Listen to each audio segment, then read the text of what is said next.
행복해야 할 돌잔치장에서 믿을 수 없는 일이 벌어졌습니다. 다 너 때문이야. 내 인생을 망쳤다고. 술에 취한 남편은 임신 중인 아내에게 분노를 터뜨렸습니다. 안 돼. 제발. 배 속의 아이는 아무 잘못도 없잖아. 순간 남편의 발길질이 그대로 아내의 배를 향했습니다. 잔치장은 아수라장이 되었고 모두가 충격에 빠졌습니다. 구독 버튼을 눌러주시면 영상 제작에 큰 도움이 됩니다. 사연을 듣고 댓글로 여러분들의 생각을 남겨주세요. 오늘의 사연 시작하겠습니다.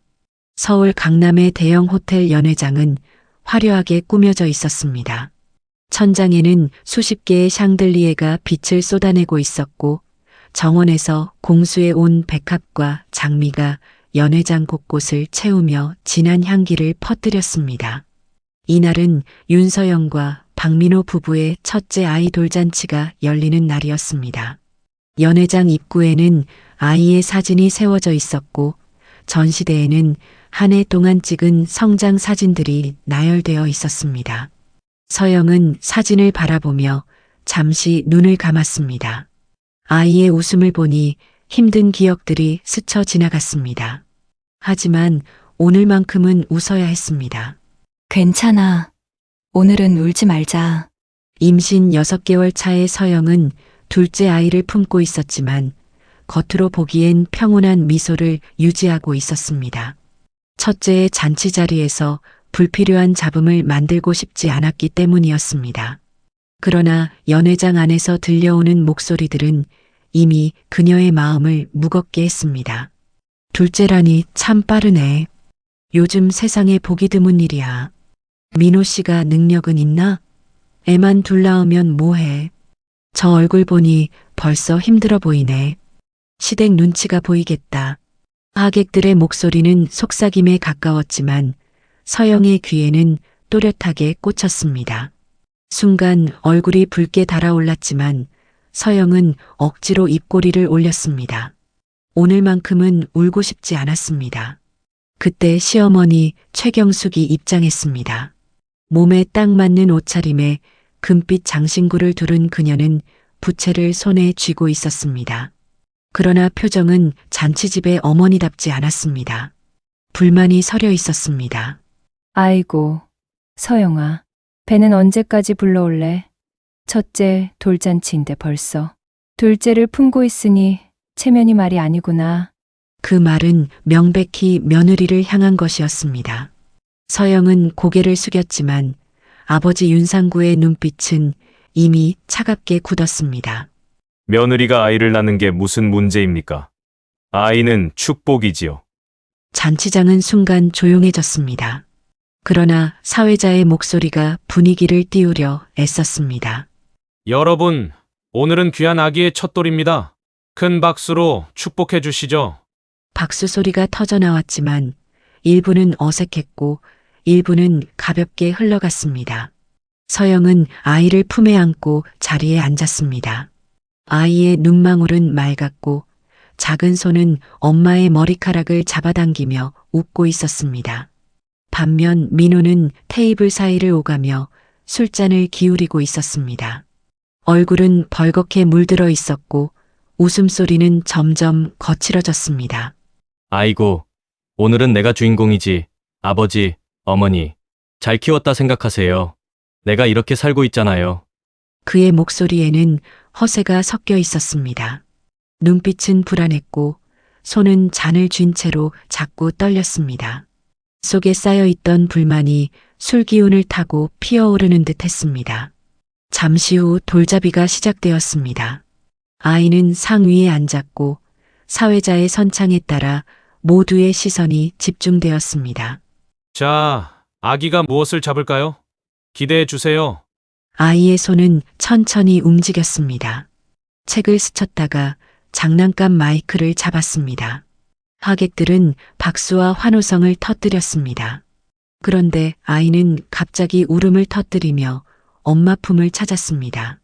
서영은 아이를 급히 안아달래며 눈물을 닦아주었습니다. 아이고, 저 애가 벌써부터 눈치가 있네. 아비보단 엄마만 따르는구나. 그 말에 민호의 표정은 붉게 달아올랐습니다. 술기운과 수치심이 겹치며 얼굴은 굳어졌습니다. 잔치장의 웃음소리는 점점 사라지고 묘한 정적이 흐르기 시작했습니다. 아이 앞에서 그런 말씀은 삼가 주시지요.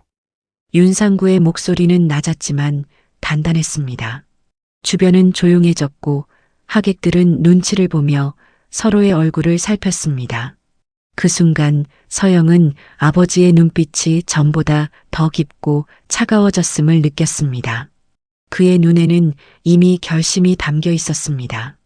이날이 단순한 돌잔치로 끝나지 않으리라는 불길한 기운이 서영의 가슴에도 서려갔습니다. 돌잡이가 끝난 후 연회장은 다시 북적였습니다. 음악이 흘러나왔고 하객들은 식사를 시작했습니다. 하지만 서영의 귀에는 여전히 속삭이는 소리가 선명히 들렸습니다. 웃음소리와 함께 들려오는 뒷말들은 그녀의 가슴을 찔렀습니다. 첫째 돌잔치인데 벌써 둘째라니 참 대단해. 아니, 대단한 게 아니라 무모한 거지. 남편이 뒷감당할 능력 있나? 저 집안 참 복잡하네. 며느리 얼굴 보니까 지쳐 보이더라. 하객들의 말은 칼처럼 서영의 가슴에 박혔습니다. 그녀는 억지로 웃으며 접시에 음식을 담았지만 젓가락을 들 힘조차 나지 않았습니다. 반면 민호는 하객들과 함께 술을 마시며 목소리를 높이고 있었습니다. 자자, 한 잔 더 하시죠. 오늘은 제 아들 돌잔치 아닙니까? 제가 얼마나 잘 사는지 다들 아시잖아요. 그의 웃음소리는 술기운에 취해 점점 거칠어졌습니다. 주변 사람들은 어색하게 웃으며 잔을 들었지만 속으로는 눈살을 찌푸리고 있었습니다. 서영은 민호를 바라보았습니다. 그는 처음 만났을 때의 따뜻한 남자가 아니었습니다. 점점 술과 화에 갇혀가는 모습은 낯설고 두려웠습니다. 민호 씨, 술 조금만 마셔요. 애들도 있는데. 조용히 해. 오늘은 내 날이야. 민호의 목소리는 거칠었고 순간 연회장 주변이 고요해졌습니다. 서영은 얼굴이 화끈 달아올라 고개를 숙였습니다. 그때 시어머니 최경숙이 다가와 혀를 찼습니다. 그녀의 시선은 차갑게 서영을 향했습니다. 서영아, 내가 애만 낳으면 다냐? 둘째까지 벌써 품고 있으면. 우리 집안 체면은 어쩌라고. 어머니 저는 입 다물어. 변명할 자격 없어. 서영은 더 이상 말을 잇지 못했습니다. 시어머니의 목소리는 의도적으로 크게 울려 퍼졌고 주변 테이블에서 사람들이 고개를 돌려 바라봤습니다. 그녀는 땅에라도 꺼져버리고 싶었습니다. 윤상구는 그 장면을 지켜보며 눈을 가늘게 좁혔습니다. 딸을 향한 모욕이 그의 속을 서서히 끓게 했습니다. 경숙 여사, 잔치날에 며느리에게 그런 말씀은 지나치십니다. 뭐가 지나쳐요? 며느리라면 집안 체면부터 생각해야지. 우리 집안이 동네 창피거리 되면 누가 책임질 건데? 윤상구의 눈빛은 차갑게 변했습니다. 그러나 그는 아무 말도 덧붙이지 않았습니다. 대신 서영의 손을 꼭 잡아주었습니다. 그 손길은 딸에게 작은 위로가 되었습니다. 잔치가 이어졌지만 분위기는 묘하게 가라앉았습니다. 아이는 엄마 품에서 잠이 들었고 서영은 그 작은 숨결을 느끼며 마음을 붙잡으려 애썼습니다. 하지만 민호의 행동은 점점 위험해지고 있었습니다. 술에 취해 비틀거리며 테이블을 옮겨 다니는 그의 모습은 하객들의 눈살을 찌푸리게 했습니다. 저래서야 회사는 어떻게 하려나. 아버지 회사 물려받는다고 들었는데 저 꼴이면 오래 못 가겠어. 서영은 숨이 막혔습니다. 하객들의 시선과 목소리가 가시처럼 찔러왔습니다. 뱃속의 아이가 불안한 듯 움직였습니다. 서영은 배를 감싸며 조용히 속삭였습니다. 괜찮아. 엄마가 지켜줄게. 그러나 불길한 기운은 점점 짙어지고 있었습니다. 민호는 점점 더 목소리를 높이며 술잔을 기울였고 시어머니의 눈빛은 여전히 차가웠습니다. 윤상구는 무언가 결심한 듯 자리에서 일어나 딸 옆에 앉았습니다. 딸아 힘내라. 아빠가 옆에 있다. 그 순간 서영의 눈에서 눈물이 흘렀습니다. 웃으려 애썼지만 더 이상 버틸 수 없었습니다. 잔치의 화려한 조명은 오히려 서영을 더욱 외롭게 만들었습니다. 불길한 그림자가 잔치장 안에 짙게 드리워지고 있었습니다. 아무도 예상하지 못한 일이 곧 벌어지리라는 것을 오직 한 사람, 윤상구만이 직감하고 있었습니다. 돌잔치의 시간이 흘러갈수록 연회장의 공기는 점점 무거워지고 있었습니다. 음악은 흘러나왔지만 사람들의 표정은 어딘가 굳어 있었습니다. 서영은 억지 미소를 지으며 아이를 안고 있었지만 마음은 불안으로 가득 차 있었습니다. 박민호는 여전히 술에 젖어 있었습니다. 그는 하객들과 어울리며 큰 소리로 웃었지만 눈빛은 점점 흐려지고 있었습니다. 술잔을 들고 테이블 위에 올려놓는 동작조차 서툴렀습니다. 그의 옷은 이미 와인 얼룩으로 더럽혀져 있었습니다. 이거 보세요. 다들 우리 아들 첫돌 아니겠습니까? 내가 얼마나 잘 살고 있는지 보라고요. 민호는 허세 섞인 웃음을 지으며 잔을 높이 들었습니다. 하지만 하객들의 반응은 싸늘했습니다. 몇몇은 고개를 돌렸고 몇몇은 마지못해 잔을 들어 올렸습니다. 술이 과했네. 저러다 무슨 일 나는 거 아니야? 아직 젊은데 벌써 저 모양이면 앞길이 안 보인다. 서영은 귀를 막고 싶었습니다. 그러나 들려오는 목소리는 점점 선명해졌습니다. 그녀는 아이의 등을 토닥이며 애써 웃었지만 눈가가 이미 젖어 있었습니다. 그때 사회자가 마이크를 잡았습니다. 분위기를 바꾸려는 듯한 목소리였습니다. 자, 이제 아버지께서 아들에 대한 축하 인사를 하시겠습니다. 박민호 씨, 앞으로 나오시죠. 민호는 비틀거리며 앞으로 걸어 나왔습니다. 얼굴은 벌겋게 달아올라 있었고 눈은 충혈돼 있었습니다. 그는 마이크를 잡더니 불안정한 목소리로 웃었습니다. 우리 아들 태어난 지 벌써 1년이 됐습니다. 아이고, 빨리 크네. 다 제 덕분 아닙니까? 제가 있었기에 이 집이 굴러가는 거죠. 민호의 말에 여기저기서 어색한 웃음이 터져 나왔습니다. 그러나 그 웃음은 곧 사라졌습니다. 그의 표정은 점점 굳어졌습니다. 근데 말이죠. 솔직히 말해서 이 애들 나를 망쳤습니다. 첫째도 그렇고 배 속에 있는 둘째도 그렇고. 연회장은 순간 얼어붙었습니다. 사람들은 놀라 눈을 크게 뜨고 민호를 바라봤습니다. 서영은 얼굴이 새하얗게 질렸습니다. 그녀는 본능적으로 배를 감싸 안았습니다. 민호 씨, 제발 그만해요. 사람들이 다 듣고 있어요. 뭘 그만해? 사실이잖아.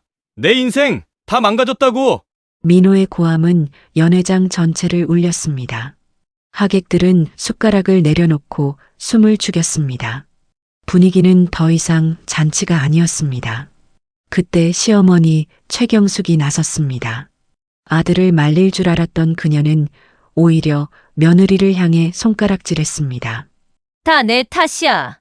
내가 들어와서 우리 아들 인생이 이렇게 된 거야. 배불러서 시집와놓고 체면만 구기잖아. 하객들 사이에서 웅성거림이 커졌습니다. 믿을 수 없는 광경이었습니다.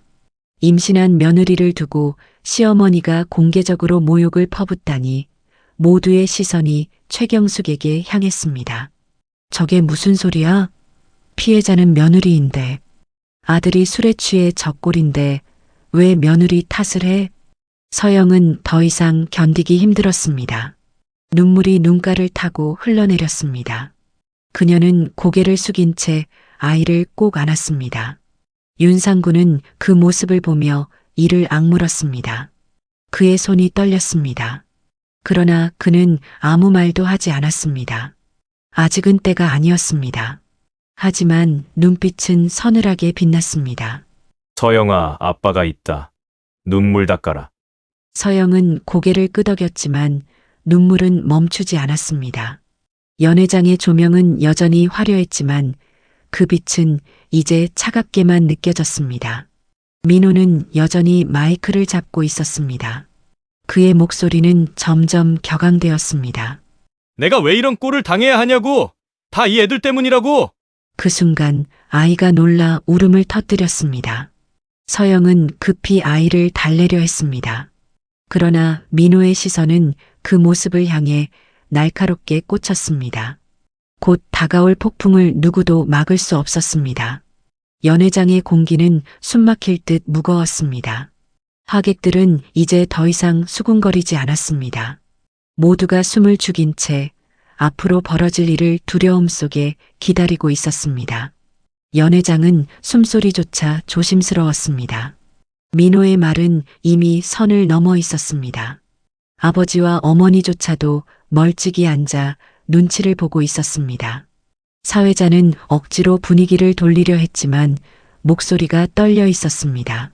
자, 그럼 다음 순서는 아이가 울고 있으니 잠시 쉬도록 하겠습니다. 그러나 민호는 마이크를 꽉 쥔 채 움직이지 않았습니다. 눈동자는 불안정했고 잔뜩 충혈된 채로 서영을 향하고 있었습니다. 봐라! 다 저 여자 때문이야! 저 배 속의 애까지 내 인생을 망쳤다고! 그의 고함은 연회장 전체를 울렸습니다. 아이가 놀라 더 크게 울었고 하객들은 자리에서 일어나 웅성거렸습니다. 일부는 아이를 달래라며 목소리를 높였지만 민호의 분노는 멈추지 않았습니다. 민호 씨, 제발 진정해요. 지금 사람들이 다 보고 있어요. 진정!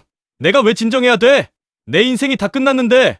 민호는 순간적으로 마이크를 내던졌습니다. 금속이 바닥에 부딪히며 울린 소리가 연회장을 가득 메웠습니다.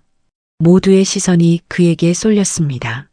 그리고 그 순간 믿을 수 없는 일이 벌어졌습니다. 민호의 발이 임신 6개월 차인 서영의 배를 향해 날아갔습니다. 둔탁한 소리와 함께 서영은 비틀거리며 쓰러졌습니다. 아이를 안고 있던 그녀는 본능적으로 첫째를 품 안에 꼭 안으며 바닥에 주저앉았습니다. 연회장 곳곳에서 비명소리가 터져나왔습니다. 세상에, 저게 무슨 짓이야? 임신한 아내를 발로 차다니. 하객들은 경악하며 벌떡 일어났습니다. 몇몇은 민호를 붙잡으려 달려갔지만 그는 이미 이성을 잃은 듯 몸부림쳤습니다. 아기야, 괜찮아, 제발. 서영은 배를 두 손으로 감싸며 흐느꼈습니다. 눈물은 끊임없이 흘러내렸고 입술은 파랗게 질렸습니다. 그녀의 목소리는 떨렸지만 오직 뱃속의 둘째를 지키려는 의지만이 남아 있었습니다. 윤상구는 그 장면을 보는 순간 심장이 철렁 내려앉았습니다. 그는 자리에서 벌떡 일어나 딸에게 달려갔습니다. 눈빛은 분노로 이글거렸습니다. 서영아, 괜찮니? 어디 다친 데 없니? 아버지 아기가 무서워요. 윤상구는 딸을 끌어안으며 얼굴을 들었습니다. 그의 시선은 민호를 향해 있었습니다. 차갑고 날카로운 눈빛이었습니다. 그러나 그 순간에도 시어머니 최경숙은 멈추지 않았습니다. 그녀는 오히려 손가락질을 하며 목소리를 높였습니다. 다 내 탓이야. 내가 우리 아들 잡아먹었잖아. 배불러서. 시집와 놓고 이제는 피해자 행세까지 해? 저게 무슨 말이야? 피해자가 누군데? 자기 아들이 임신부를 찾는데 며느리 탓을 해? 하객들의 분노는 폭발 직전이었습니다. 몇몇은 휴대폰을 꺼내 촬영하기 시작했습니다. 누군가는 경찰을 부르겠다고 소리쳤습니다. 민호는 여전히 술에 취한 채 소리를 지르고 있었습니다. 얼굴은 일그러졌고 손은 떨렸습니다. 다 내 잘못이야? 아니야, 다 이 여자 때문이야. 나를 이렇게 만든 게. 그의 목소리는 이미 광기에 가까웠습니다. 그러나 누구도 더는 동정하지 않았습니다. 하객들의 시선은 차갑게 그를 향했습니다. 서영은 바닥에 무릎을 꿇은 채 흐느꼈습니다. 그녀의 양손은 배를 감싸 쥐었고 눈물은 멈추지 않았습니다. 첫째 아이는 엄마 품에서 울음을 터뜨렸습니다. 그 울음소리는 연회장 전체를 울리며 사람들의 가슴을 무겁게 짓눌렀습니다. 일어나자, 서영아. 여기 있어선 안 된다. 윤상군은 딸을 조심스럽게 일으켜 세웠습니다. 그의 손길은 단단했지만 떨리고 있었습니다. 그 순간 그는 이미 결심했습니다. 오늘의 이 일을 결코 그냥 넘기지 않겠다고. 연회장은 완전히 아수라장이었습니다. 사람들은 분노와 충격 속에 웅성거렸고 몇몇은 아이를 위해 자리를 떠나려 했습니다. 그러나 모두가 알고 있었습니다. 이 잔치는 이미 끝났다는 것을. 서영은 아버지 품에 안긴 채 눈물을 흘렸습니다. 그녀의 얼굴은 창백했고 숨결은 가빠졌습니다. 그러나 그녀의 손길은 끝까지 배를 감싸고 있었습니다. 둘째 아이를 지켜내겠다는 마지막 힘이었습니다. 윤상군은 문을 향해 걸어갔습니다. 그의 뒷모습은 흔들림이 없었습니다. 하지만 눈빛은 차갑게 얼어붙어 있었습니다. 그가 입술 사이로 중얼거린 말은 오직 서영만이 들을 수 있었습니다. 걱정 마라. 이제부터는 아빠가 지켜준다. 그 순간 연회장의 공기는 더 이상 축복의 장이 아니었습니다. 그것은 저주받은 집안의 몰락을 예고하는 시작이었습니다. 연회장은 여전히 술렁이고 있었습니다. 하객들의 얼굴에는 충격과 분노가 뒤섞여 있었습니다. 몇몇은 휴대폰으로 영상을 찍었고 몇몇은 경찰에 전화를 걸겠다고 목소리를 높였습니다. 그러나 그 혼란 속에서 윤상군은 오직 딸과 손주만 바라보고 있었습니다. 일어나자. 서영아, 병원으로 가야 한다. 아버지, 아기가 괜찮을까요? 너무 무서워요. 괜찮다. 지금은 아무 말도 하지 말고 나만 따라와라. 윤상군은 딸을 부축해 연회장을 빠져나갔습니다. 하객들은 길을 터주며 묵묵히 그들을 바라봤습니다. 어떤 이는 눈시울을 붉혔고 어떤 이는 고개를 절레절레 흔들었습니다. 모두가 알았습니다. 오늘은 축복이 아니라 저주의 날이 되어버렸다는 것을. 연회장 입구에서 최경숙이 가로막듯 서 있었습니다. 그녀의 표정은 분노로 일그러져 있었습니다. 어디서 감히 도망치려고. 연극 그만해. 배불러 시집와 놓고 이제 피해자인 척하니 속이 시원하냐? 지금도 정신 못 차리십니까? 며느리를 모욕하는 건 둘째치고 당신 아들은 방금 임신부를 발로 찼습니다. 그건 술김에 잠시 그랬던 거야. 남자라면 그럴 수도 있지. 그런데 뻔뻔하게 울고불고 난리치면서 체면 구기는 게 누군데? 하객들 사이에서 탄식이 흘러나왔습니다. 분노와 혐오가 뒤섞인 시선이 최경숙에게 향했습니다. 그러나 그녀는 개의치 않았습니다. 오히려 더 큰 목소리로 서영을 몰아붙였습니다. 내가 우리 집에 들어온 뒤로 우리 아들이 이렇게 된 거야. 내가 재수없게 굴어서 우리 집안이 망신을 당하는 거라고. 서영은 더 이상 아무 말도 하지 않았습니다. 눈물만 흘리며 고개를 숙였습니다. 그녀의 손은 배를 감싸고 있었고 작은 떨림은 멈추지 않았습니다. 윤상구의 눈빛은 차갑게 가라앉았습니다. 그만하십시오. 오늘 일 결코 없던 일로 만들 수 없습니다. 그 목소리는 낮았지만 등골을 서늘하게 만들었습니다. 최경숙은 잠시 움찔했지만 이내 입술을 깨물며 뒤돌아섰습니다. 윤상구는 더 이상 말하지 않고 택시를 불러 병원으로 향했습니다. 병원 응급실은 분주했습니다. 서영은 급히 들것에 실려 들어갔습니다. 간호사들이 달려와 혈압을 재고 태동을 확인했습니다. 윤상구는 불안한 눈빛으로 의료진의 움직임을 지켜봤습니다. 산모는 충격으로 긴장 상태입니다. 다행히 지금까지는 큰 이상은 보이지 않습니다. 그러나 추가 검사가 필요합니다. 아기는 괜찮습니까? 현재까지는 맥박이 안정적입니다. 하지만 며칠간 경과를 지켜봐야 합니다. 그제야 서영은 눈을 감고 흐느꼈습니다. 눈물이 뺨을 타고 흘러내렸습니다. 윤상구는 딸의 손을 잡고 고개를 끄덕였습니다. 걱정하지 마라. 내 아이는 무사할 거다.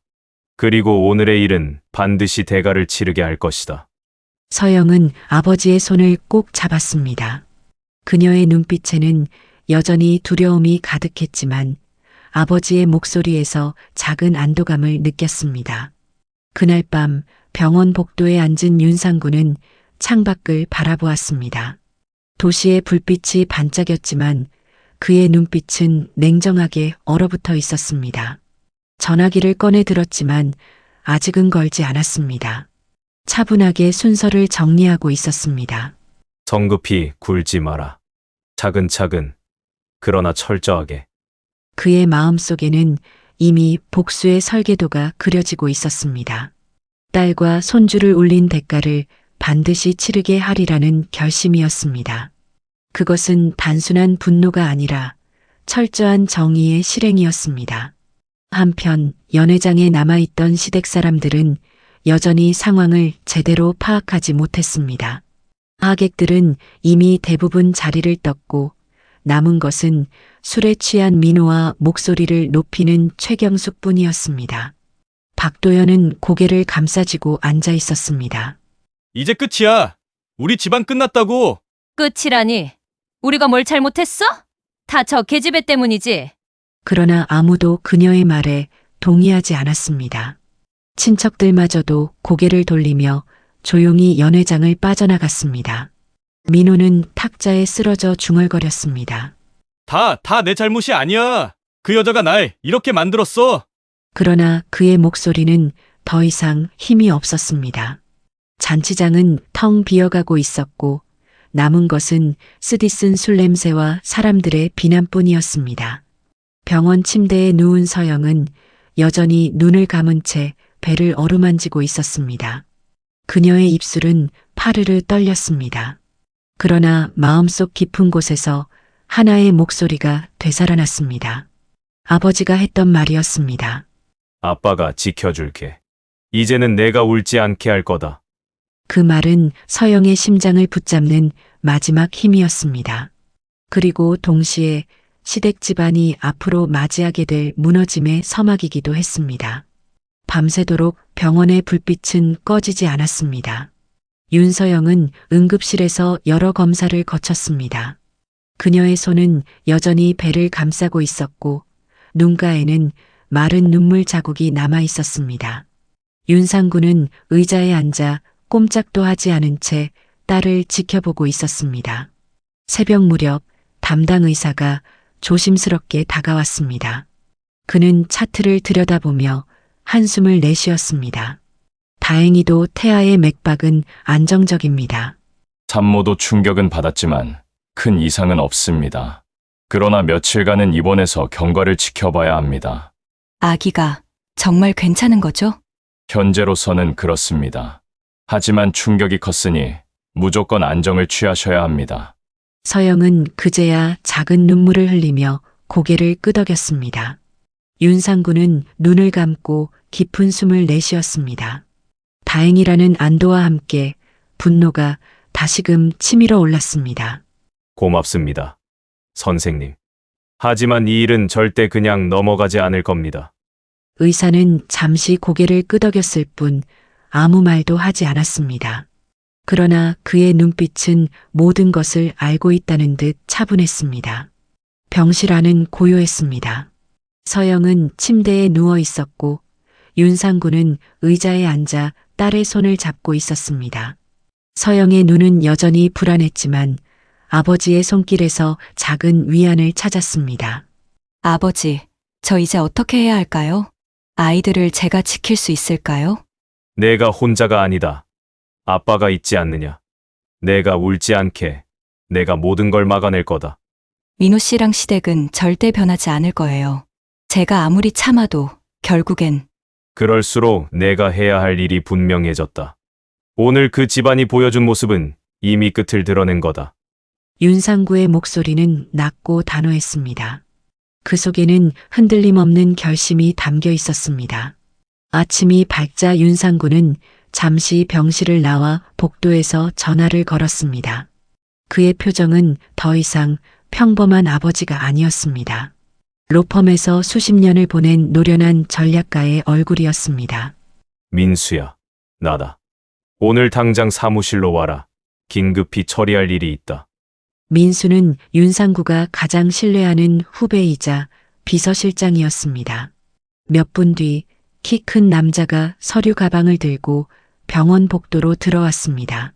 사장님, 무슨 일입니까? 어제 있었던 일을 내가 이미 들었을 거다.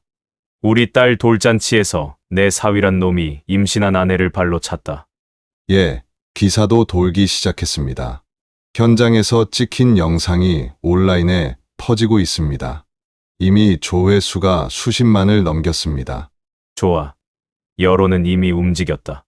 이제 남은 건 차례차례 무너뜨리는 것뿐이다.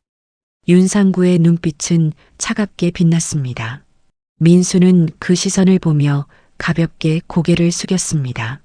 그는 이미 익숙했습니다. 사장님의 결심이 선 순간 누군가는 반드시 무너진다는 사실을. 윤상구는 복도의 창가에 서서 손을 뒤로 깍지 끼었습니다. 그는 천천히 말을 이었습니다. 먼저 박도연의 건설사를 조사해라. 진행 중인 아파트 공사 계약, 자금 흐름, 은행 대출, 상황까지 모두 파악해. 작은 틈만 있어도 바로 무너뜨릴 수 있다. 예, 이미 예비 조사를 했습니다. 대출이 상당히 많습니다. 아파트 공사권도 원청 회사와 계약이 불안정한 상태입니다. 좋아. 원청에 연락해. 부도덕한 하청 업체와는 거래할 수 없다는 명분으로 계약을 끊게 해라. 안전 점검 문제도 들추고. 알겠습니다. 은행 쪽도 동시에 움직이겠습니다. 대출 상환을 조기 요구하도록 압박을 넣겠습니다.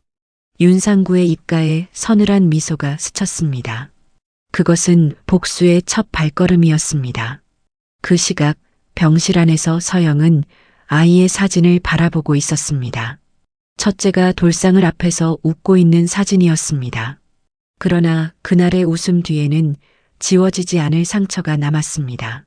그녀는 두 손으로 사진을 꼭 잡으며 눈을 감았습니다. 아버지, 정말 괜찮을까요? 저는 무서워요. 그 순간 병실 문이 열리며 윤상구가 들어왔습니다. 그는 표정 하나 흔들리지 않았습니다. 그러나 그의 눈빛은 딸을 향해 따뜻했습니다. 걱정하지 마라. 너는 아이들만 생각해라. 세상과 맞서는 건 내 몫이다. 서영은 눈을 감고 고개를 끄덕였습니다. 아버지의 목소리에서 비로소 안도감을 느꼈습니다. 그녀는 알았습니다. 이제 모든 것이 달라질 것임을. 병원 복도는 고요했지만 윤상구의 머릿속은 이미 치밀한 계획으로 가득 차 있었습니다. 오늘 밤부터 박씨 집안은 한 걸음씩 무너져 내릴 운명이었습니다. 그리고 그것은 단순한 복수가 아니라 딸과 손주를 지키기 위한 정의의 집행이기도 했습니다. 다음 날 아침 박도연 건설사의 사무실은 평소와 달리 어수선했습니다. 직원들은 웅성거리며 인터넷 기사를 확인하고 있었습니다. 전날 돌잔치에서 벌어진 사건이 이미 대대적으로 보도되고 있었던 것입니다. 이거 사장님 아들 얘기 맞죠? 신부 뱃속 아이를 발로 찼다니. 세상에 이렇게 기사로 나가면 우리 회사 이미지도 끝났네. 원청에서 가만히 있지 않을 텐데. 요즘 사회 분위기가 어떤데? 직원들의 얼굴에는 불안이 가득했습니다. 그러나 사장 박도연은 여전히 의자에 앉아 신문을 쥔 채 한숨만 쉬고 있었습니다. 그의 손끝은 미세하게 떨리고 있었습니다. 이것들이 호들갑을 다 떠는군. 원청이 설마 이 일 가지고 계약을 끊겠어. 다 돈인데. 그러나 그의 말과 달리 책상 위 전화기가 요란하게 울렸습니다. 발신자는 원청 회사의 본부장이었습니다. 박 사장, 미안하지만 진행 중인 아파트 공사 계약은 여기서 종료해야겠습니다. 아니, 본부장! 아직 공정률이 절반도 안 됐는데 무슨 소리요? 안전 점검에서 심각한 문제들이 발견됐습니다. 게다가 언론에 난 사건도. 솔직히 윗선에서 이런 이미지의 하청과는 거래하지 말라고 지시가 내려왔습니다. 잠깐만, 그건 오해요. 우리 회사는 문제 없습니다. 확인해 보시면 아실 겁니다. 이미 결정된 일입니다. 오늘 안으로 현장 정리하세요. 뚝 수화음이 끊겼습니다. 박도연은 얼굴이 하얗게 질리며 전화기를 내려놓았습니다. 그의 손등에 힘줄이 붉어졌습니다. 같은 시각 은행 본점의 한 회의실, 몇몇 간부들이 대출 관련 보고서를 검토하고 있었습니다. 그들의 책상 위에는 박도연 건설사의 자료가 놓여 있었습니다. 회의의 결론은 명확했습니다. 리스크가 너무 크다. 사회적으로 논란이 된 집안에 30억 대출을 유지할 순 없다. 당장 상환을 요구하라. 그 결과 몇 시간 뒤 박도연의 휴대전화로 은행에서 전화가 걸려왔습니다. 박 사장님, 죄송합니다만 대출 건으로 연락드렸습니다. 최근 상황을 감안했을 때 연장이 어렵습니다. 2주 안으로 상환해 주셔야겠습니다. 뭐라고요? 10억을 2주 안에 갚으라니 말이 됩니까? 결정은 이미 내려졌습니다. 부디 양해 바랍니다. 박도연은 전화기를 던지듯 내려놓았습니다. 이마에는 굵은 땀방울이 맺혔습니다. 그는 곧장 아내 최경숙에게 전화를 걸었습니다. 여보, 큰일 났어. 원청에서 계약을 끊었어. 은행도 대출을 회수하겠대. 뭐라고? 이게 다 그 계집애 때문이잖아. 며느리 때문에. 집안이 망하게 생겼어. 지금 그럴 때가 아니야. 당장 돈을 마련해야 해. 그 무렵 윤상구의 사무실, 책상 위에는 박도연 건설사에 대한 자료가 펼쳐져 있었습니다. 민수가 보고서를 읽으며 설명했습니다. 사장님, 예상대로 움직입니다. 원청은 계약을 끊었고 은행은 대출 회수를 시작했습니다. 직원들 사이에서도 동요가 큽니다. 좋다. 시작은 순조롭군. 이 집안은 돈이 생명줄이다. 그 줄을 자르면 그들은 스스로 무너질 수밖에 없다. 다음 단계는 어떻게 하시겠습니까? 세무서와 언론이다. 탈세 정황을 들춰내고 기사화하라. 이미 불씨는 충분하다. 윤상구의 목소리는 차갑게 울렸습니다. 그의 눈빛에는 한치의 흔들림도 없었습니다. 그것은 단순한 분노가 아니었습니다. 치밀하게 계산된 정의의 집행이었습니다. 한편 서영은 병실에서 뉴스를 보며 눈을 크게 떴습니다. 화면 속에는 전날 사건 영상이 그대로 보도되고 있었습니다.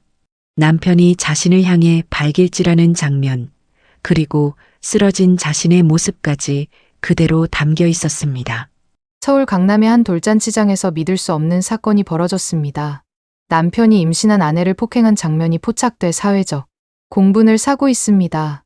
가해자는 지역 건설사 사장의 아들 박민호 씨로 확인됐습니다. 서영은 손으로 입을 가리며 흐느꼈습니다. 그러나 동시에 그녀의 눈빛에는 묘한 안도감이 스쳤습니다. 이제 이 일은 숨길 수 없었습니다. 세상 전체가 알고 있었습니다. 아버지, 정말 시작하신 거군요. 그녀의 목소리는 낮았지만 병실 공기를 울릴 만큼 단단했습니다. 박도연의 사무실은 이미 아수라장이었습니다. 직원들은 회의실에 모여 서로를 탓했습니다. 계약이 끊기고 대출 상환이 닥치자 회사는 며칠도 버티기 힘든 상태가 되었습니다. 이제 우리 월급은 어떻게 되는 겁니까? 사장님 아들이 사고 쳐서 우리가 피해를 보게 생겼어. 이대로 있다간 다 길거리에 나앉아. 박도연은 얼굴을 감싸준 채 한숨만 내쉬었습니다. 그러나 그는 알았습니다. 이 사태가 단순한 우연이 아니라는 것을. 어제 윤상구가 했던 말이 떠올랐습니다. 오늘 일, 없던 일로 만들 수 없을 겁니다. 그 목소리가 그의 귓가에서 맴돌았습니다. 소름이 돋았습니다. 그는 깨달았습니다. 누군가가, 아니 바로 윤상구가 뒤에서 이 모든 것을 움직이고 있다는 사실을. 그날 밤 윤상구는 병원 창가에 서서 창밖을 바라봤습니다. 도시는 여전히 환하게 빛나고 있었지만 그의 눈빛은 어두웠습니다. 그러나 그 어둠은 단순한 분노가 아니라 철저히 통제된 결심이었습니다. 이제 첫 발은 뗐다. 내일은 더 무겁게 내려앉을 것이다. 그의 목소리는 낮고 차분했지만 듣는 이의 등골을 서늘하게 만들 만큼 냉혹했습니다. 복수는 이미 시작되었습니다. 그리고 박 씨 집안은 몰락의 길 위에 놓여 있었습니다. 다음 날 아침 주요 일간지 일면에는 굵은 활자가 실려 있었습니다. 돌잔치서 임신한 아내 폭행, 지역 건설사 아들 만행. 신문에는 민호가 서영의 배를 향해 발길질하는 순간이 사진으로 찍혀 있었습니다. 이미 수백 명 하객 중 누군가가 촬영한 영상이 언론사로 흘러들어간 것이었습니다. 기사는 순식간에 전국으로 퍼져나갔습니다. 포털 사이트 실시간 검색어에는 돌잔치 폭행, 건설사 아들 만행이 상위권에 올랐습니다. 댓글창에는 분노한 시민들의 목소리가 쏟아졌습니다. 임신부 배를 찼다고? 사람이냐 괴물이냐? 시어머니까지 피해자 탓을 했다니. 집안 전체가 썩었네. 저런 집안이 건설사라니 앞으로 어디랑 거래할까 두렵다. 사회적 여론은 이미 박 씨 집안을 향해 돌을 던지고 있었습니다. 한편 박도연 건설사 앞에는 기자들이 몰려들었습니다. 플래시가 번쩍였고 카메라와 마이크가 건물 입구를 가득 메웠습니다. 직원들은 얼굴을 가리며 황급히 사무실로 들어갔습니다. 사장님, 어제 사건에 대해 한 말씀 해주시죠. 아드님이 임신부를 폭행했다는 게 사실입니까? 시어머니까지 피해자를 모욕했다고 보도됐는데 입장이 어떠십니까? 박도연은 굳은 얼굴로 건물 안으로 들어가려 했습니다. 그러나 기자들의 마이크가 그를 막아섰습니다. 더 드릴 말씀이 없습니다. 곧 입장을 정리해서 발표하겠습니다. 그의 목소리는 떨렸습니다. 카메라에 비친 그의 얼굴은 이미 패배자의 얼굴이었습니다. 뉴스 방송에서는 연일 이 사건을 다뤘습니다. 저녁 뉴스에는 전문가 패널이 나와 사회적 문제를 지적했습니다. 오늘의 사건은 단순한 가정폭력 사건이 아닙니다. 공개된 자리에서 임신부를 폭행했다는 점에서 국민적 충격을 주고 있습니다. 게다가 시댁 어머니의 2차 가해 발언은 사회적 공분을 더 키우고 있습니다. 이는 단순한 가정사가 아니라 권력과 가부장제가 결합된 폭력의 단면입니다. 이런 집안이 건설업을 운영하면서 사회와 관계를 맺고 있다는 사실 자체가 문제입니다. 뉴스 화면에는 돌잔치 장면이 반복적으로 재생됐습니다. 민호가 서영을 밀치고 서영이 배를 감싸며 주저앉는 장면, 그리고 최경숙의 막말이 자막과 함께 흘러나왔습니다. 시민들의 분노는 현실로 번졌습니다. 박도연 건설사 앞에는 피켓을 든 사람들이 모였습니다. 임신부 폭행 집안 해체하라. 사회적 책임져라. 회사는 하루아침에 불매운동과 항해 전화로 마비 상태가 되었습니다. 주요 협력사들도 발을 빼기 시작했습니다. 박 사장, 미안하지만 우리도 더는 거래할 수 없습니다. 고객들이 다 항의합니다. 잠깐만, 우리가 얼마나 오래 거래했는데 이러면 다 같이 무너집니다. 우린 이미 결정했습니다. 이해해 주십시오. 전화는 계속 걸려왔습니다. 그러나 그 끝은 언제나 끊어진 음성뿐이었습니다. 집안은 더 큰 혼란에 빠져 있었습니다. 최경숙은 여전히 분노에 차 있었습니다. 그러나 이번엔 집안 사람들마저 그녀를 비난하기 시작했습니다. 당신 때문에 일이 더 커졌어. 입 다물고 있었으면 이렇게까지 되진 않았어. 뭐라고? 내가 틀린 말 했어? 다 그 계집애 때문이잖아. 엄마, 제발 그만해. 나까지 미치겠어. 민호는 술에 취해 소파에 쓰러져 있었습니다. 얼굴은 핏기가 가셨고 눈빛은 공허했습니다. 그는 이미 세상의 모든 시선이 자신을 향하고 있다는 사실에 짓눌려 있었습니다. 다 끝났어. 취업도 못해. 사람들도 다 날 욕해. 아버지 회사도 망했어. 다 내 탓이야. 그러나 최경숙은 여전히 현실을 받아들이지 못했습니다. 그녀는 눈물을 흘리며 중얼거렸습니다. 우린 피해자인데 왜 세상이 우리만 탓하는 거야? 그 시각 윤상구는 병원에서 딸과 함께 뉴스를 지켜보고 있었습니다. 화면 속에서 박 씨 집안의 몰락이 속보처럼 전해지고 있었습니다. 아버지, 이제 사람들이 진실을 알아주네요. 저 혼자가 아니군요. 그래, 진실은 드러나기 마련이다. 하지만 아직 시작일 뿐이다. 윤상구는 손을 모아 무릎 위에 올려두었습니다. 그의 눈빛은 차갑게 빛났습니다. 이미 다음 단계가 머릿속에 준비되어 있었습니다. 언론은 불씨를 지폈다. 이제 법의 심판이 남았다. 그의 목소리는 담담했지만 그 속에는 분노와 결의가 뒤섞여 있었습니다. 이제 박씨 집안은 단순한 사회적 몰락을 넘어 법정에서 무너져 내릴 차례였습니다. 박씨 집안의 몰락은 멈추지 않았습니다. 사회적 파문이 커지자 결국 법이 움직이기 시작했습니다. 경찰은 전날 언론에 공개된 영상을 증거로 삼아 정식 수사에 착수했습니다. 민호의 이름은 이미 전국적으로 알려진 범죄자와 다름없었습니다. 며칠 뒤 병원 병실, 윤상구는 서류 봉투를 들고 들어왔습니다. 서영은 침대에 앉아 있었고 옆에는 첫째 아이가 잠들어 있었습니다. 아버지, 저게 뭐예요? 오늘 변호사 사무실에서 받은 소장이다. 박민호를 폭행죄와 상해죄로 정식 고발했다. 정말 법정까지 가게 되는 건가요? 그래야 한다. 내가 받은 상처는 단순한 가정사가 아니다. 사회가 반드시 심판해야 할 범죄다. 서영은 두 손으로 봉투를 붙잡았습니다. 그녀의 손끝은 떨렸지만 눈빛은 단단했습니다. 눈물은 맺혔으나 더 이상 두려움만은 아니었습니다. 그 무렵 박씨 저택 거실, 민호는 소파에 웅크린 채 앉아 있었습니다. 그의 눈은 충혈돼 있었고 손에는 소환장이 들려 있었습니다. 징역, 설마 내가 진짜 감옥에 가는 거야? 아니야. 아들, 우리가 변호사만 잘 구하면 돼. 내가 술에 취해 잠시 실수한 거라고 하면. 아니다. 이번 일은 단순한 실수가 아니다. 영상이 남아있고 하객들이 수백 명이나 증인이다. 변명할 여지가 없어. 박도연의 얼굴은 절망으로 일그러져 있었습니다. 그는 이미 모든 협력사와 은행에서 외면당한 상태였습니다. 사업 자금은 바닥났고 회사는 언제 문을 닫을지 모르는 상황이었습니다.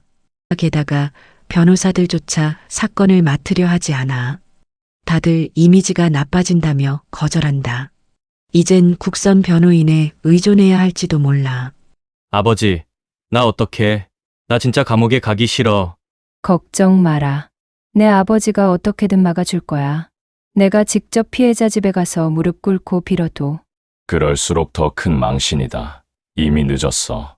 그의 목소리는 바닥에 가라앉아 있었습니다. 현실은 냉정했습니다. 법은 이미 움직였고 여론은 분노로 들끓고 있었습니다. 며칠 뒤 검찰청, 기자들이 몰려와 플래시를 터뜨렸습니다. 민호는 변호사와 함께 조사실로 향했습니다. 그러나 그의 어깨는 축 늘어져 있었습니다. 민호 씨, 어제 폭행 장면이 담긴 영상이 증거로 제출됐습니다. 혐의 인정하십니까? 임신한 아내를 발로 찬 이유가 뭐였습니까? 민호는 아무 대답도 하지 못했습니다. 침묵은 오히려 그의 죄를 더 선명하게 드러냈습니다. 그 시각 윤상구의 사무실. 그는 변호사와 함께 법적 절차를 논의하고 있었습니다. 임신부 폭행은 형법상 가중 처벌 대상입니다. 특히 공개된 자리에서의 폭행은 사회적 파급력이 크므로 법원도 강경하게 판단할 가능성이 큽니다. 좋다. 가능한 모든 법적 수단을 동원하라. 접근 금지 명령도 신청해라. 두 아이에게 민호는 단 한 발짝도 가까이 하지 못하게 하라. 알겠습니다. 피해자 진단서와 정신과 소견서도 증거로 제출하겠습니다. 산모가 불안장애와 외상 후 스트레스를 겪고 있다는 기록이 도움이 될 겁니다. 이미 준비했다. 윤상구는 서류철을 건네며 차갑게 웃었습니다. 그것은 법정 싸움에서 승리를 예고하는 웃음이었습니다. 며칠 후 법원에서 소장이 도착했습니다. 박씨 집안은 절망에 휩싸였습니다. 민호는 벽에 머리를 박으며 울부짖었습니다. 왜 이렇게까지 해야 돼? 내가 뭘 그렇게 잘못했다고? 아직도 모르겠냐. 내가 한 짓은 평생 씻을 수 없는 죄다. 아니야. 저 여자와 그 집안이 우릴 망치려고 일부러 꾸민 거야. 그러나 누구도 그녀의 말을 믿지 않았습니다. 집안마저 갈라지고 있었습니다. 절망의 그림자가 드리워졌습니다. 윤상구는 병실로 돌아와 서영 곁에 앉았습니다. 그녀는 여전히 불안한 눈빛으로 그를 바라봤습니다. 아버지, 정말 끝까지 갈 수 있을까요? 그래야만 한다. 이건 단순한 복수가 아니다. 내 아이들을 지키는 일이다. 그의 목소리는 담담했지만 단단했습니다.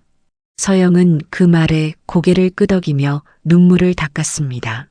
이제 더는 두렵지 않았습니다. 아버지가 곁에 있었기 때문이었습니다. 박씨 집안은 더 깊은 절망 속으로 빠져들고 있었습니다. 사회적 몰락에 이어 이제는 법의 심판이 기다리고 있었습니다. 그것은 피할 수 없는 운명이었습니다. 그리고 그것을 이끈 이는 다름 아닌 윤상구였습니다. 법정은 일찍부터 사람들로 가득 차 있었습니다. 기자들, 방청객, 그리고 사건을 지켜보려는 시민들까지 몰려들었습니다. 오늘은 박민호의 1차 공판이 열리는 날이었습니다. 민호는 국선 변호인과 함께 피고인석에 앉아 있었습니다. 그의 얼굴은 창백했고 손은 떨리고 있었습니다. 그 옆에서 국선 변호인은 안경을 고쳤으며 긴장을 감추려 했습니다. 반대편에는 윤상구와 서영이 있었습니다. 서영은 눈가에 힘을 주며 차분히 앉아 있었고 윤상구는 묵묵히 앞만 바라보고 있었습니다. 피고인 박민호는 임신 중인 배우자를 폭행하여 상해를 입힌 혐의를 받고 있습니다. 피고 측 입장은 어떻습니까? 재판장님, 피고인은 술에 취해 순간적으로 분별을 잃은 실수를 했을 뿐입니다. 깊이 반성하고 있으며 피해자와 합의할 의지도 있습니다. 합의는 없다. 이 범죄는 개인의 일이 아니라 사회 전체에 대한 도전이다. 법정은 순간 술렁였습니다. 재판장은 고개를 끄덕이며 검찰 측을 바라봤습니다. 재판장님, 피고인의 행위는 단순한 실수가 아닙니다. 사건은 수백 명의 하객 앞에서 벌어졌고 영상, 증거까지 남아 있습니다. 피해자는 임신 중이었으며 폭행으로 인해 극심한 정신적 충격을 받았습니다. 가중 처벌이 불가피합니다. 검찰 측이 스크린에 영상을 재생했습니다. 법정 모니터에는 민호가 서영의 배를 발로 차는 장면이 그대로 비쳤습니다. 방청석에서 탄식이 터져 나왔습니다. 세상에, 진짜였어. 어떻게 임신부한테 저럴 수가 있어. 민호는 고개를 푹 숙였습니다. 그러나 법정의 공기는 이미 냉혹했습니다. 여기에 피해자의 진단서가 있습니다. 산모는 불안장애와 외상 후 스트레스 장애로 진단받았습니다. 또한 태아 역시 정밀검진을 받아야 할 만큼 위험에 노출됐습니다. 재판장님, 피고인은 반성하고 있습니다. 피해자가 무사히 출산할 수 있도록 진심으로 바라고 있습니다. 말뿐인 반성은 아무 의미가 없다. 그는 잔치 자리에서 사람들 앞에 서영과 아이를 짓밟았다. 윤상구의 목소리는 낮았지만 울림이 컸습니다. 법정에 앉은 사람들은 모두 그의 말을 귀 기울여 들었습니다. 이어서 증인 신문이 시작됐습니다. 첫 번째 증인은 돌잔치에 참석했던 하객이었습니다. 저는 직접 보았습니다. 피고인이 아내의 배를 발로 차는 장면을. 모두가 충격에 빠졌습니다. 산모는 바닥에 쓰러져 울부짖었고 아이는 큰 소리로 울었습니다. 그 증언은 법정의 공기를 더욱 무겁게 만들었습니다. 이어서 또 다른 증인이 나왔습니다. 그는 서영의 지인으로 사건 이후 그녀를 돌본 사람이었습니다. 사건 이후 서영 씨는 밤마다 악몽에 시달렸습니다. 배를 감싸쥐며 아기야 괜찮아라는 말을 반복했습니다. 그 모습을 보는 게 너무 안타까웠습니다. 증언이 이어질수록 민호의 어깨는 더 굽어졌습니다. 그는 입술을 깨물며 손을 떨었습니다. 그러나 여론은 이미 돌아섰고 법정의 공기는 단단히 굳어져 있었습니다. 재판 막바지, 검찰은 또 하나의 증거를 꺼냈습니다. 그것은 시어머니 최경숙의 발언이 녹음된 파일이었습니다. 배불러 시집와 놓고 이제 피해자 행세까지 해. 내가 우리 집 망쳤어. 법정 안은 술렁였습니다. 방청객들의 얼굴에는 경악이 서렸습니다. 저런 말까지 했다고? 가족 전체가 피해자를 짓밟았네. 재판장은 이마를 찌푸리며 메모를 했습니다. 판사의 펜 끝이 단호하게 움직였습니다. 오늘 증거와 증언을 종합하면 피고인의 행위는 명백히 중대한 범죄입니다. 변호인은 다음 기일에 최종 변론을 준비하도록 하십시오. 판결은 3차 공판에서 내리겠습니다. 법정의 망치 소리가 울렸습니다. 민호는 고개를 떨군 채 아무 말도 하지 못했습니다. 국선 변호인은 한숨을 내쉬며 피고석을 정리했습니다. 반면 윤상구는 묵묵히 딸의 손을 잡았습니다. 서영은 눈가에 눈물을 맺었지만 이번에는 슬픔이 아니라 안도에 가까운 눈물이었습니다. 아버지, 이제 정말 끝이 보이는 것 같아요. 아직 판결은 남았다. 하지만 정의는 반드시 드러난다. 법정을 나서는 순간 기자들이 몰려들었습니다. 수십 개의 마이크가 윤상구 앞에 세워졌습니다. 피해자 가족으로서 오늘 심경이 어떠십니까? 단 하나입니다. 다시는 이런 일이 일어나지 않도록 하는 것. 그것이 오늘 재판의 의미입니다. 배상 문제는 어떻게 하실 계획이십니까? 돈으로 갚을 수 있는 상처는 없습니다. 다만 법이 정의롭게 심판하길 바랄 뿐입니다. 그의 말은 곧바로 뉴스 속보로 흘러들어갔습니다. 시민들은 고개를 끄덕이며 응원의 메시지를 남겼습니다. 여론은 점점 더 윤상구와 서영의 편에 서 있었습니다. 반면 박씨 집안은 집으로 돌아와 서로를 원망하며 싸웠습니다. 최경숙은 여전히 피해자 탓을 했고 민호는 술에 취해 소리쳤습니다. 박도연은 두 손으로 얼굴을 감싸며 무너져 갔습니다. 이제 끝이다. 법정에서도 끝날 거다. 우리는 더 이상 회복할 수 없어. 그 목소리는 체념이었고 동시에 현실의 선언이었습니다. 재판은 아직 끝나지 않았습니다. 그러나 이미 승패는 기울어 있었습니다. 여론과 증거 그리고 법의 무게가 하나로 모여 박씨 집안을 짓누르고 있었습니다. 그들의 몰락은 돌이킬 수 없는 현실이 되어가고 있었습니다. 재판 당일 법정은 다시 가득 찼습니다. 방청석에는 시민들과 기자들이 자리했고 모두의 시선은 판사석을 향했습니다. 오늘은 피고인 박민호에 대한 최종 판결이 내려지는 날이었습니다. 민호는 피고인석에서 초췌한 얼굴로 앉아 있었습니다. 눈 밑에는 깊은 그늘이 드리워져 있었고 손목은 구속용 수갑에 묶여 있었습니다.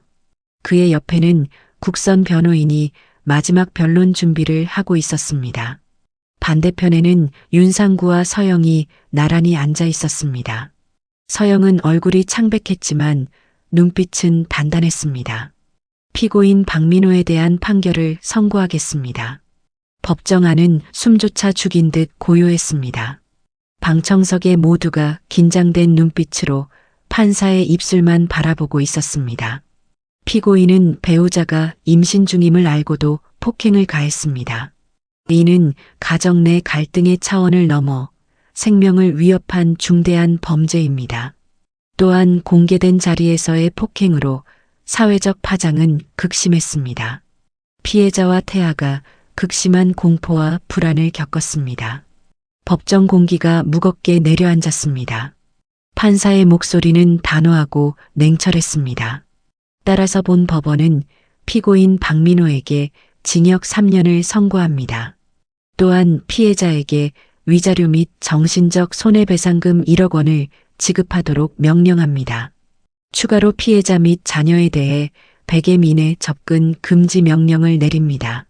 판결이 내려진 순간 방청석에서 탄식과 환호가 동시에 터져나왔습니다. 일부는 박수를 쳤고 일부는 눈시울을 붉혔습니다. 아버지, 끝났네요. 그래. 이제 내가 울 일은 없다. 서영은 눈물을 흘리며 아버지의 손을 꼭 잡았습니다. 그 눈물은 두려움이 아니라 해방의 눈물이었습니다. 반면 민호는 피고인석에서 주저앉았습니다. 입술을 떨며 눈물을 흘렸습니다. 그의 얼굴은 완전히 무너져 있었습니다. 감옥이라니. 난 이제 끝났어. 법정 밖 기자들이 일제히 카메라 플래시를 터뜨렸습니다. 언론은 일제히 이 사건을 임신부 폭행에 대한 법의 심판이라며 대서특필했습니다. 여론은 정의가 실현됐다며 환영했습니다. 법이 바로 서야지. 이제라도 제대로 심판받아 다행이야. 저런 인간은 사회에 나오면 안 돼. 철저히 막아야 해. 사회적 파장은 거셌지만 윤상구의 얼굴은 고요했습니다. 그는 법정 밖에서도 침착한 목소리로 기자들의 질문에 답했습니다. 사장님, 판결에 만족하십니까? 정의가 실현됐습니다. 그러나 제 딸이 받은 상처는 평생 남을 겁니다. 오늘의 판결이 다시는 이런 일이 일어나지 않게 하는 경종이 되길 바랍니다. 그 시각 박씨 저택. 최경숙은 텅 빈 거실에 앉아 있었습니다. 그녀의 얼굴은 창백했고 눈은 충혈돼 있었습니다. 남편 박도연은 무거운 한숨을 내쉬며 의자에 기대 있었습니다.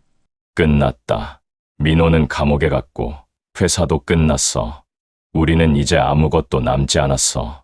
아니야. 다 저 계집애 때문이야. 우리가 뭘 잘못했다고. 아직도 그 말이 나오냐. 잘못한 건 우리야. 특히 내 말들이 우리를 더 깊은 나락으로 끌고 갔어. 최경숙은 아무 대답도 하지 못했습니다.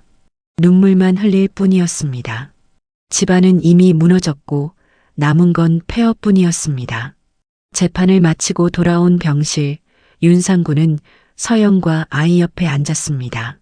서영은 아버지의 어깨에 머리를 기댔습니다. 아버지, 저 정말 괜찮아질 수 있을까요? 물론이다. 내 곁엔 내가 있고 아이들이 있다. 이제는 웃으며 살아가면 된다. 창밖에는 노을이 붉게 물들어 있었습니다. 오랜 시간의 고통과 싸움 끝에 드디어 희망의 빛이 보이고 있었습니다. 그러나 윤상구의 눈빛은 여전히 단단했습니다. 그는 속으로 다짐했습니다. 2번 다시 너희를 울게 하지 않겠다. 어떤 대가를 치르더라도. 박씨 집안의 몰락은 이제 법적으로, 사회적으로 확정된 사실이었습니다. 그리고 윤상구는 딸과 손주를 지켜냈습니다. 복수는 끝났지만 그의 싸움은 가족을 위한 정의의 이름으로 기억될 것이었습니다. 민호가 교도소에 수감된 지 넉 달이 흘렀습니다. 언론의 관심은 서서히 잦아들었지만 사람들의 기억 속에서 그날의 충격은 쉽게 잊히지 않았습니다. 반면 윤상구와 서영 가족에게는 조금씩 평온이 찾아왔습니다. 봄 햇살이 따뜻하게 비추던 어느 날 서영은 드디어 둘째 아이를 출산하기 위해 병원에 입원했습니다. 윤상구는 병실 문 앞에서 초조하게 서성거렸습니다. 그는 평생 수많은 협상과 계약을 경험했지만 지금처럼 긴장된 순간은 없었습니다. 가족분, 축하드립니다. 건강한 사내아이입니다. 산모도 무사합니다. 윤상구의 눈에 눈물이 맺혔습니다. 그는 두 손을 모아 감사의 숨을 내쉬었습니다. 곧 간호사가 아기를 안고 나왔습니다.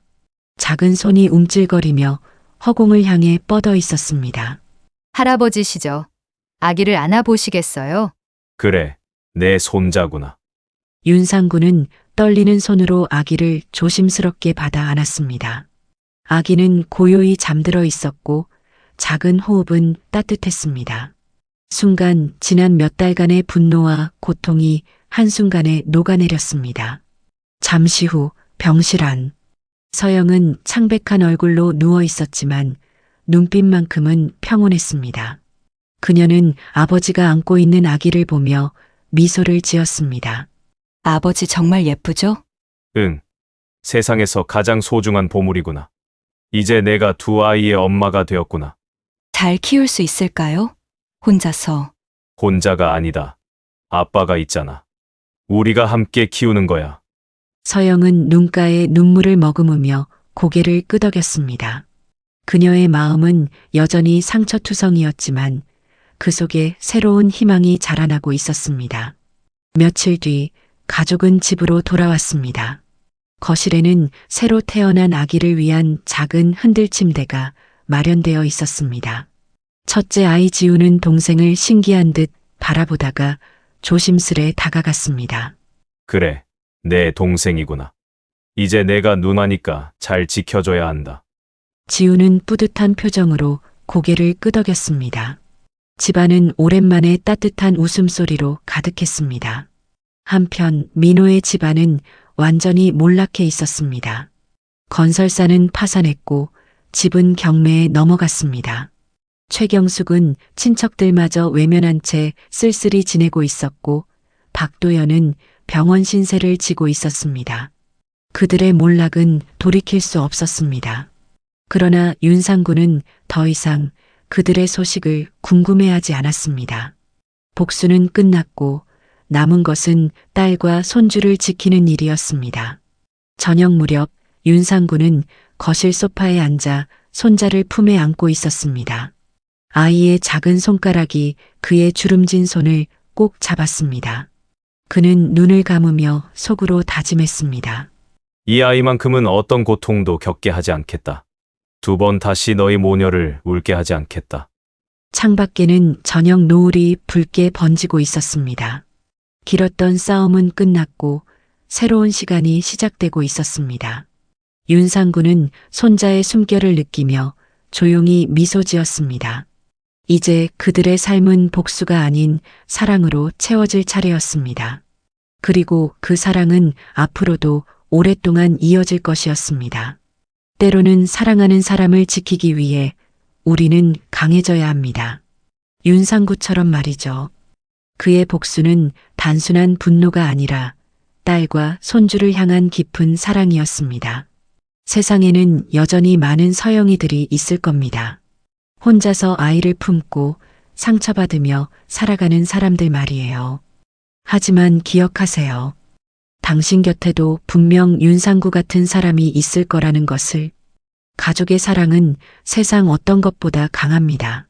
그리고 그 사랑은 때로는 정의가 되어 누군가의 삶을 구원하기도 합니다. 이 이야기가 당신의 가슴에 작은 울림을 남겼다면 오늘 저녁 가족의 손을 한 번 더 꼭 잡아보세요. 그리고 혹시 주변에 도움이 필요한 사람이 있다면 그들에게도 따뜻한 손길을 내밀어 주세요. 당신의 작은 관심과 사랑이 누군가에게는 세상을 바꾸는 힘이 될 수 있으니까요. 구독과 좋아요를 눌러주시면 사연 제작에 큰 도움이 됩니다. 내일은 좀 더 따뜻한 이야기로 찾아뵙겠습니다. 이 이야기가 가슴에 남는다면 댓글로 어디서 시청하고 계신지 남겨주세요. 오늘도 시청해주셔서 감사합니다.